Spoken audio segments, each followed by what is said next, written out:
Hello! Welcome to another episode of Know Your Fur, where we take a few minutes out of our day to get to know a random furry from the internet. Though the worlds and faces will change, the one thing that will always remain the same is meeting new people and making friends. So kick back, relax, and enjoy the show. Hi, welcome back to another episode of Know Your Fur. We're here with this mint flavored bean, super cute. Why don't you go ahead and introduce yourself? Hi, I'm Dorito Doggo. But you said Sure. I should say my hobbies. Now I'm just thinking about what are my hobbies right now because somebody asked me the same question the other night. I was like, oh god, I can't think of anything. But right now I'm occupied with fursuit making. Well, I do streaming 3 times a week, and a lot of playing guitar, drawing every once in a while, car stuff. Yeah, that's a good way to sum it up. Very active bean. What exactly is your fursona species? Well, I'm a dog. That's the most important part. But like specifically, I'm a border collie. And the only way that is expressed really is in the pattern in my face. At some point, I just was all flat colored. And then I was like, wait, it needs to look more like a border collie. So I did this, where it's more naturally patterned, I think. And I like that species because they're really energetic. And I just think they're really cute. That They're just really explains a beautiful lot. dogs. And I will tear your apartment apart if you don't give me enough attention. That tracks. That tracks. Now, how did you find your species, or what made you decide, you know what, I'm going to be a goofy little border collie on the internet?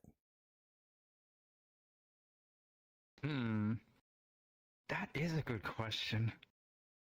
I think I've always been a dog. As soon as I wanted to join the fandom, I was like, well, dog's gonna be my persona. I never questioned it. And I don't remember when I specified into being a border collie. I just like them. I was like, if I'm a dog, I kind of need to pick a specific breed of dog. And I was like, wait, which one do I like best? Border collie. Don't really have any real connections to them. Never met one. Or well, I've seen them, but I never really got to meet one. You know, like where a family member has one or a friend has one. So to me, they're like really special, like enigmatic dogs. Well, I can confirm, after having quite a bit of experience with a border collie, you Hmm. do a great job portraying that. I didn't do research though. Wait, I think I might have watched like 1 or 2 videos on border collie behavior. I was like, yeah, that's me, and then that was it. But I guess it's just like a natural connection now.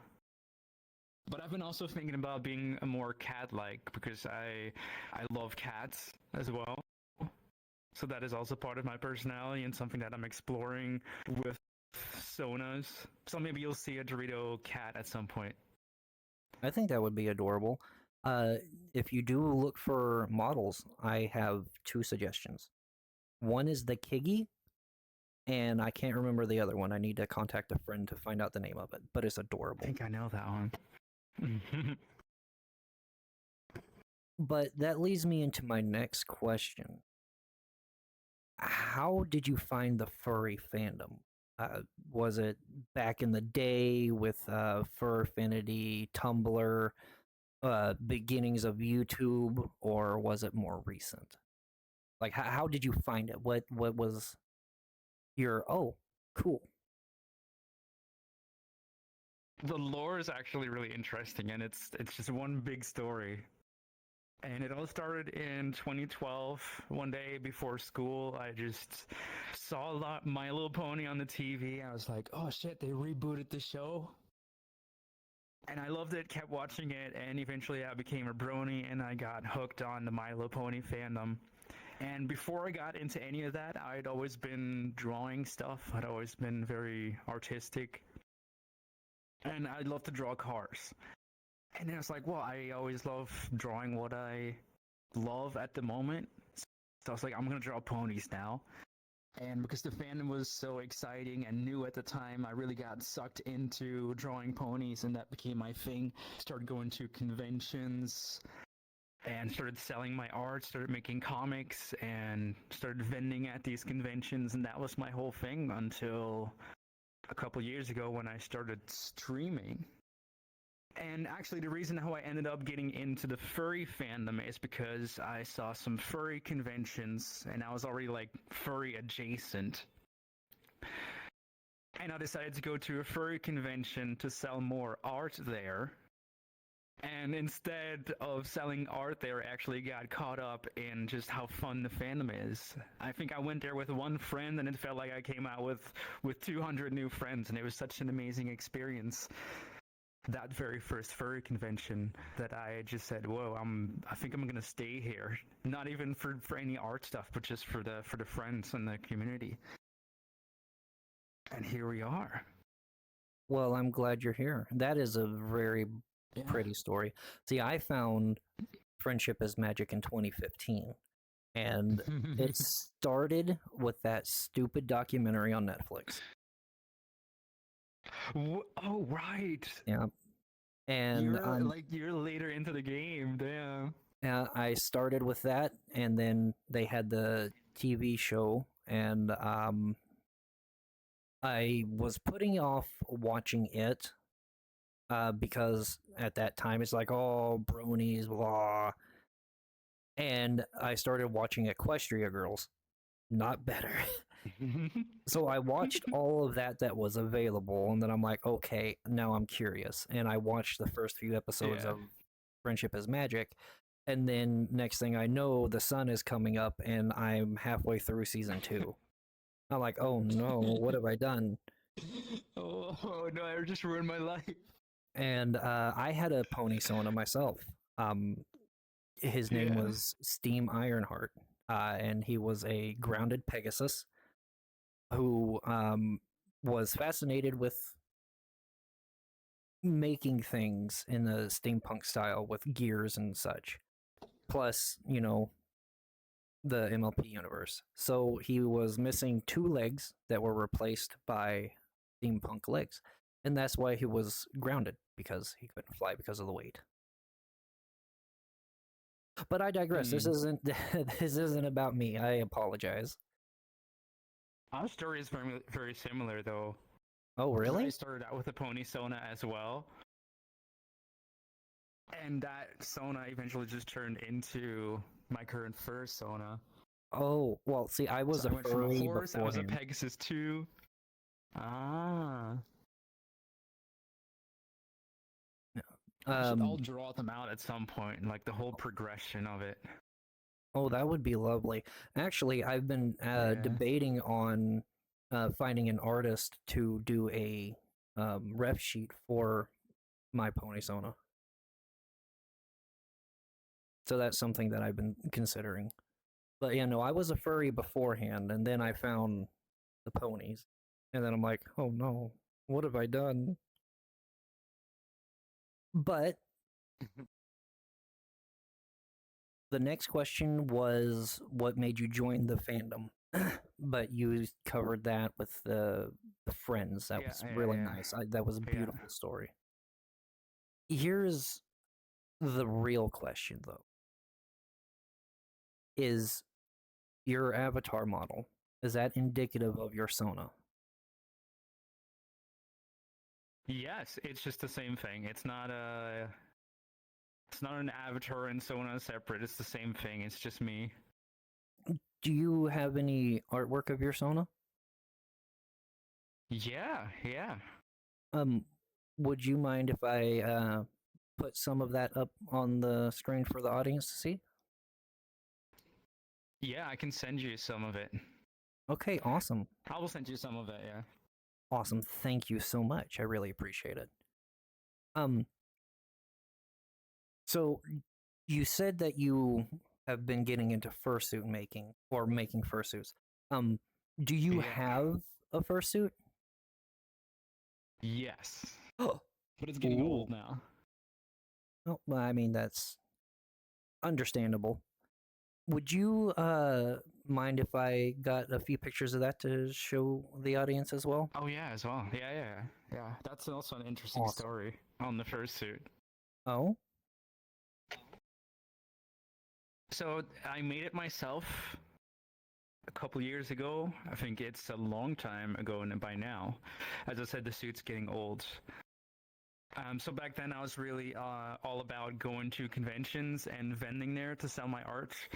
And I just came out of the pony fandom, and everything went really well there. And I was like, I can expand. I can go into the furry fandom and just repeat the whole thing there.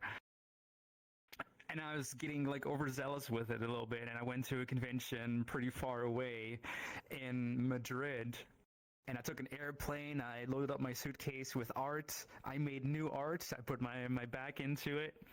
And when I got there, I set up and I didn't sell a single thing. I think I sold one sticker, and I think that was pretty much it. And I just sat there and I watched all the other people go to other stands, and I was really devastated by that. And at the time, I felt really betrayed by the furry fandom because I put so much effort into it and I didn't get anything back. And then I still had 2 extra days in Madrid where I was just walking around the city alone, feeling really sad. And it was sad at the time, but it was a really, really strong learning experience for me. And when I came home, I was like, wow, I feel betrayed by the furry fandom. But what if I turned all that sad energy into something good? Because I still feel like I want to be here. So I took all that energy and took it into making my own fursuit.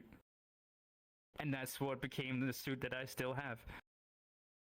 And the even funnier story about it is that I tried to get this color for the fursuit, but I kind of misordered the color, and it turned out to be blue. And I was like, I don't care. So we'll just put a blue fursuit together because I didn't want to make my persona immediately because I had zero skills. I wasn't sure how it was going to turn out. So I was like, I don't want to worry about the pattern, so I'll just go with the blue and just put the fur wherever it goes to make myself the process a little bit easier. So now I have a fursuit that doesn't look like my persona at all. But it's still fun to wear it. It's still a good experience, just fursuit in a random character, I guess. I want. I don't think I could ever own a fursuit because of the high maintenance, especially when it comes to cleaning, and how gentle you have to Wow. be with it. I'm not gentle with mine at all. I made it. I know what the flaws are and what, like, I made mine really light because I ordered the cheapest foam that I could find, and that made the whole thing just very, very light. And it does not break because of how flexible and light it is. You can squish that whole thing into a suitcase and it's fine. It's insane, actually, how sturdy it is. I've seen a few people order custom 3D printed cases specifically for their head. Yeah.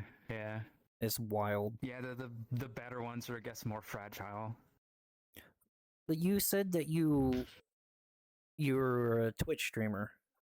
What kind of Mm-hmm. content do you stream? And do you make any other content like YouTube? Ooh. Lately, the YouTube has been me filming conventions that I attend with my camera and then just putting some videos together kind of for myself and the people that go there or the friends that I've met there. Kind of like showing them a photo album or giving them a tape of the of the footage that I shot, kind of. And the streaming is VR chat content where I love to just talk to the chat. I'm mostly about chat interactions. The funny thing is that I'm not much of a gamer, so there's never really much gaming going on. So I'm more of a performative comedian, I guess. It's just someone to talk to online. Just catch a good vibe off of. Well, I would agree with you on that.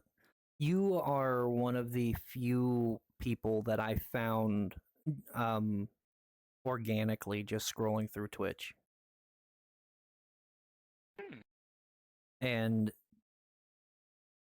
I will put a link to whatever socials Dorito would like for me to link, including their Twitch, in the pinned comment, so that way you can just click and go.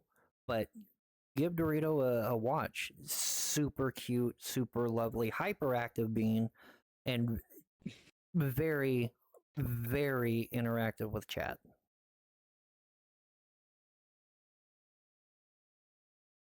Now, this question is a question that usually surprises me with the answers. Do people outside of the fandom that have nothing to do with it know you're a furry, like friends or family? A couple. Yeah, a couple people know. I'll tell you a couple of funny stories about that actually. There's two stories. I had some old coworkers or like ex-coworkers. We used to work together at the same place, kind of at this bar type of deal.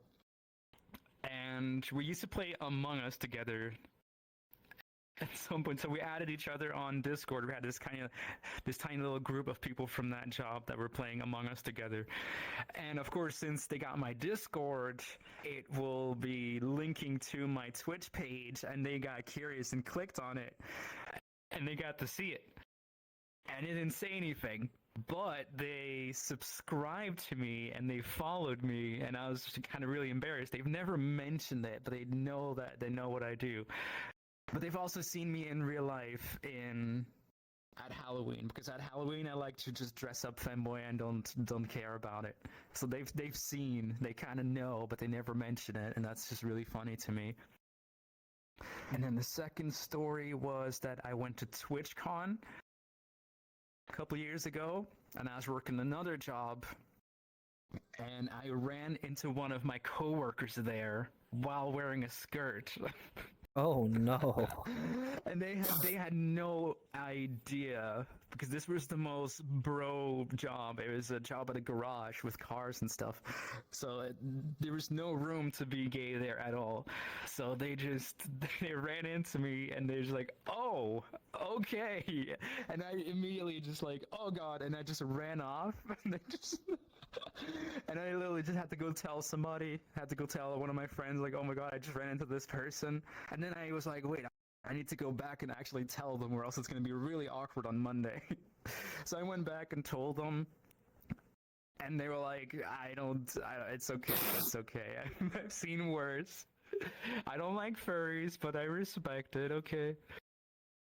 Oh my God. Hands down, I would have had a heart attack. Yeah, I did. There would be no ifs, ands, or buts. I'd just be. I just. That's what it felt like. Oh, wait, I can't play space in reality. It just ran away. Now, we are nearing the end of our segment. I have one final question for you. Do you have any advice for people who are just coming into the fandom or thinking about joining the fandom? Yeah, you can't do anything wrong. Just do whatever you feel like and have fun. Just have fun with it. And actually, just as like the old fart advice, that will be enjoy your first year, because that's the most exciting, when you're just getting into it, when everything is new and you're finding everything out. That's the most exciting. So I would say try to enjoy that as much as you can. And just pick any persona, because it doesn't really matter. Everybody changes later on anyway. It's more about the journey than it is about having the best persona. And then you can learn through your persona as well. That was very well put. Thank you. Thank you for that. But thank you for being on the show. Thank you for talking with me. I've learned a lot and I really enjoyed it. I hope you did as well. Go follow Dorito Doggo on twitch.com/Dorito Doggo. I want to bite your ears off, though. But my ears. Oh, Oh, That's what I fucking get. colliders.